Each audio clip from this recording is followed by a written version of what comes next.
Bir yağmur düştü sensiz geçen akşamlara.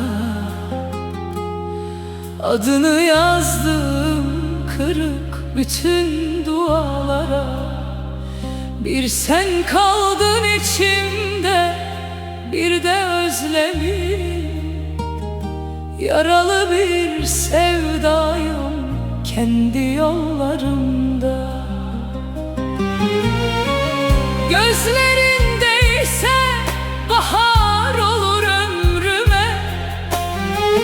Sesin dokunsa can gelir sessizliğime. Senden önce yaşamışım sanırdım kendimi. Meğer nefes almakmış gelişin gönlüme.